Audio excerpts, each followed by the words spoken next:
I recently sold the house for $500,000 and plan to take a trip with my mistress. The news caught me off guard when Edward, in appropriately cheerful tone, informed me over the phone that he sold the house for the same amount. I couldn't comprehend the situation. That house was a sentimental inheritance from my father. Shockingly, Edward proudly revealed he has a mistress. This revelation is not only baffling but also maddening. How can he casually sell the house, the dear house passed down from my dad, and boldly declare he has a mistress? What about Amy? When I questioned him about our daughter, Edward callously dismissed any concern, claiming she's been a nuisance, and he has no qualms about leaving her behind. Hearing him speak so callously about our flesh and blood is infuriating.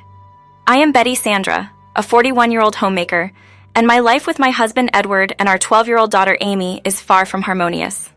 Our marriage has been strained for quite some time, and suspicions of Edward's infidelity have lingered for about a year.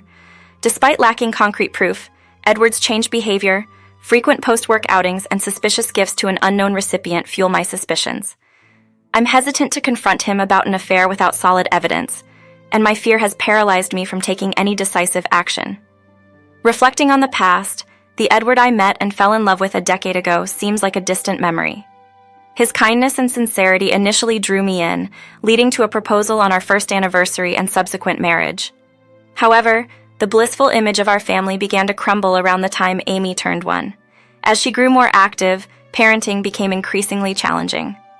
As a full-time homemaker, I juggled the responsibilities, seeking Edward's assistance with baths and meals after his workday. Initially cooperative, Edward's willingness to participate waned over time, leaving me to wonder why he deemed parenting solely my responsibility as a stay-at-home mom. In my quest to salvage what remains of our family, the shocking revelation of Edward's impulsive decision to sell our cherished home and abandon us in pursuit of his newfound happiness with a mistress has left me both angry and distraught. I must find a way to intervene and prevent Edward from hastily disposing of our shared history. After unleashing a barrage of complaints, Edward abruptly retreated to the bedroom, leaving me and Amy alone in the living room. I grappled with the challenge of dealing with Amy's tantrums, attempting to get her into pajamas without triggering a meltdown.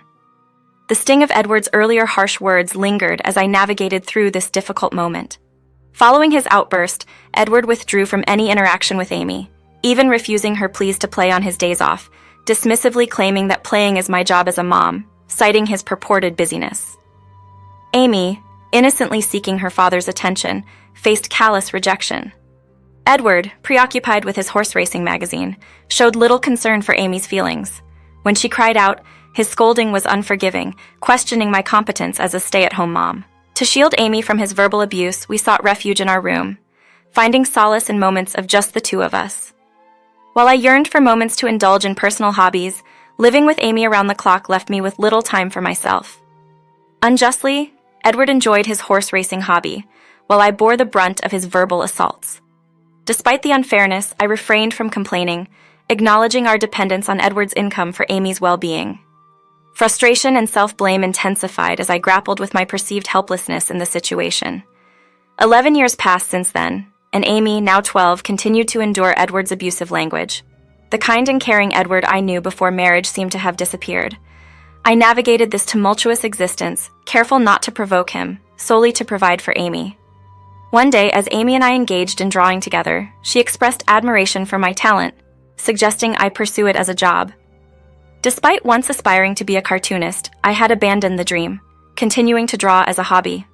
Amy's encouragement and praise brought a sense of pride and confidence, momentarily overshadowing the challenges posed by Edward's cantankerous nature.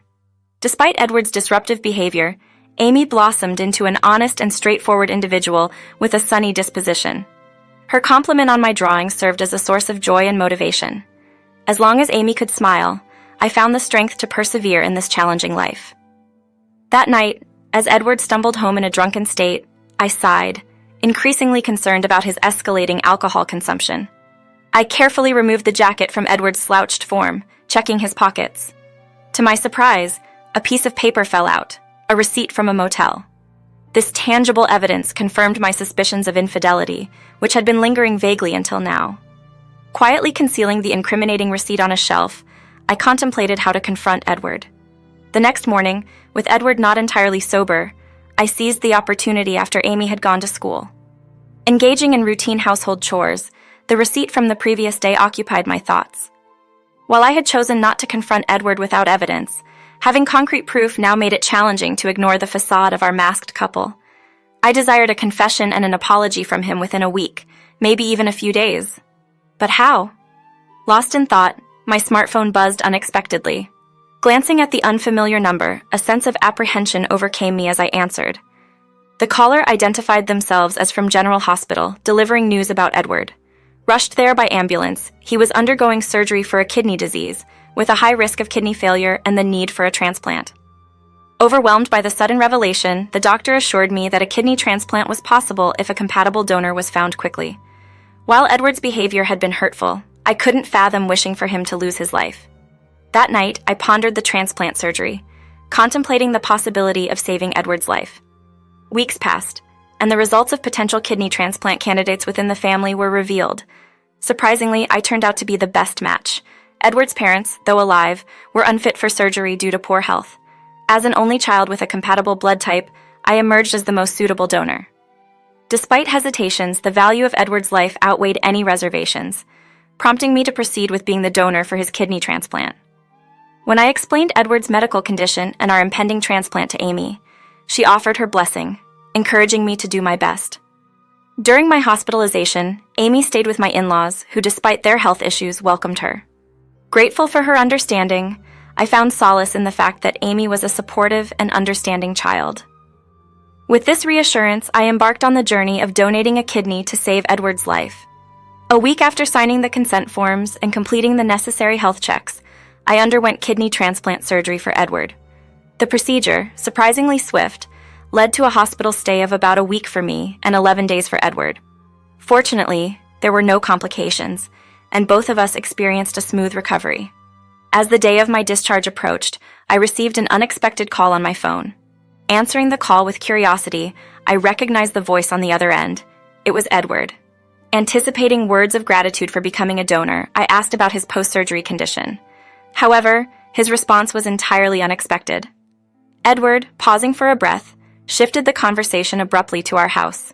He casually informed me that he had sold our house for $500,000 and planned to embark on a trip with his mistress. The news struck me like a thunderbolt, and I couldn't comprehend his inappropriately cheerful tone. The house he claimed to have sold was the cherished inheritance from my father, and his brazen admission of having a mistress was nothing short of insane. Outraged, I questioned the fate of Amy, to which Edward callously replied that he didn't care, dismissing her as a nuisance he was leaving behind. The shock of learning about the sale of our house and Edward's intention to run off with his mistress left me angry and on the verge of losing my sanity. Determined to intervene, I couldn't accept him hastily disposing of the house without proper consideration. Edward abruptly ended the call, leaving me in turmoil as I tried to make sense of the situation. The shock exacerbated my condition, leading to a prolonged hospital stay. Distraught and feeling helpless, I contemplated my next steps. The urgency to secure a place for Amy and me became evident without our home. I called Amy, expressing concern about our situation. However, to my surprise, she reassured me with a bright voice, stating that she had taken care of things. Confused by her confident statement, I probed further. Amy explained that Edward had asked his mistress to sell the house, but in reality, her grandparents had intervened. Listening to Amy's detailed account, I was astonished by the unexpected turn of events during my hospitalization. Grateful for Amy's proactive handling of the situation, I felt a mixture of emotions, including surprise and relief. Encouraged by Amy's mature response, a sense of peace finally settled within me. However, if what Amy had revealed was true, I couldn't help but wonder about the current situation with Edward and his mistress. Despite my curiosity, I reminded myself that rest was paramount and allowed myself to drift into sleep. 4 days later, having sufficiently recovered, I was discharged from the hospital and headed to my in-laws' house. "Mom, welcome back!" Amy exclaimed joyfully as she rushed towards me.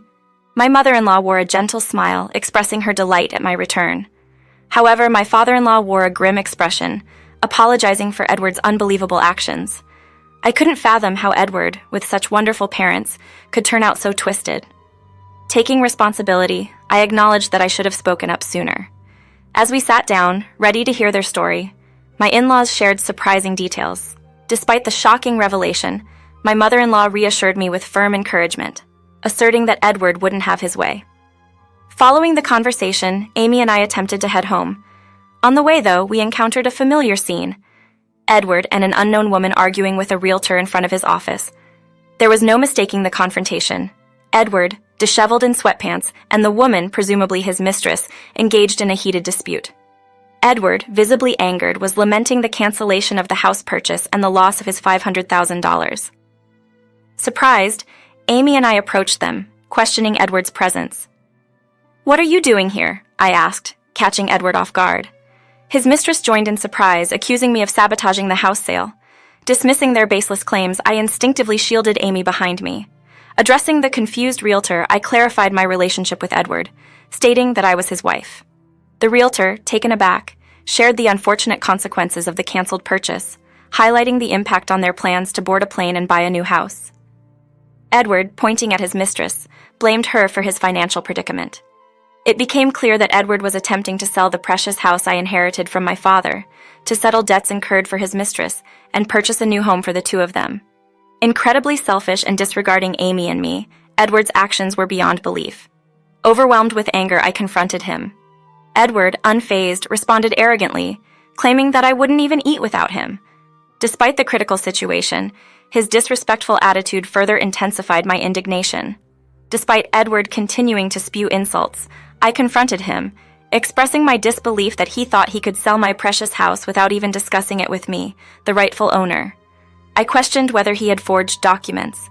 To my surprise, I learned that the people attempting to buy the house were none other than his own parents. Amy had revealed over the phone, while I was in the hospital, that my in-laws had staged a plan to pretend to buy the house as a strategy to discipline Edward. Amy explained that her grandparents were furious upon learning about Edward's misdeeds. They believed Amy, trusting her inherent brightness and honest nature over their son. Amy disclosed that she had talked to her grandparents about the importance of the house, as it was the one my father had left to me. In response, they pretended to buy it to prevent its hasty sale. Despite Edward's vulgar laughter and desperate remarks, Amy remained unfazed. However, I decided to take a firm stand and presented Edward with divorce papers. His scoffing response implied disbelief that I could live without him, assuming my dependence as a homemaker. Determined to shatter this assumption, I informed Edward that I would be receiving a lifetime gift from his parents. Confused, Edward and his mistress looked bewildered as I recounted my in-laws' wish to give me a part of their assets before it was too late. They expressed gratitude for our daughter and deemed me more important than a son who couldn't even say thank you for an organ donation. Despite Edward's protests and threats to take it to court, I accepted the lifetime gift. Edward's face turned pale, realizing that the assets that should have been his were now going to his soon-to-be ex-wife. In his anger, he vowed to challenge it legally, but I dismissed his shallow thinking. Stepping forward, I closed the distance to Edward, locking eyes with him as I unleashed my final words. I emphasized that the entire mess was a consequence of his belittling, infidelity, and irresponsible spending. I questioned his ability to afford legal proceedings and reminded him of his past betrayals. Furious up close, Edward, visibly shaken, squeaked out his protests. "I regretfully won't pursue legal action. Please find it in your heart to forgive me." Despite his desperate apologies, it was too late. I cast a stern gaze at Edward, delivering the final blow for his insult against Amy and me.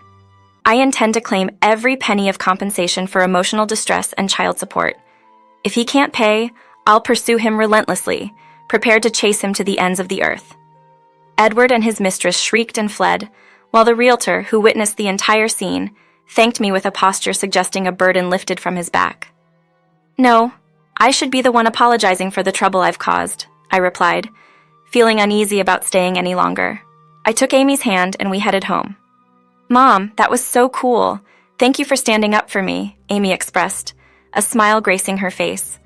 I vowed to protect her for the rest of my life. Later on, I was able to divorce Edward without any issues, ending the long-suffering marriage surprisingly easily. It made me wonder why I endured everything until now. It appeared Edward had invested heavily in his affair, leading him to borrow money from somewhere. His mistress left him, citing an inability to be with such a financially troubled man. Misfortunes converged as Edward's company downsized due to sales decline from material shortages. Working in the factory, Edward was among the first to be laid off. While inconvenient, it's hard to believe he was laid off for no reason. The company likely let go of underperforming or poorly behaved employees first. Given Edward's attitude at home, it's plausible he displayed a similar demeanor at work. Now unemployed and abandoned by his lover and wife, Edward struggles with part-time jobs and lacks the energy to seek full-time employment. It must feel bleak for him, but there's no room for sympathy. Despite donating a part of my kidney to him, he mocked me, and karma seems to have caught up. Edward should focus on working hard to pay off his debts. As for me, I turn to illustration work, supported by the assets inherited from my in-laws. Amy's compliment about my drawing skills kick-started my career. Though orders are still limited, clients praise my meticulous and skillful work. I plan to expand my clientele and work diligently to raise Amy properly.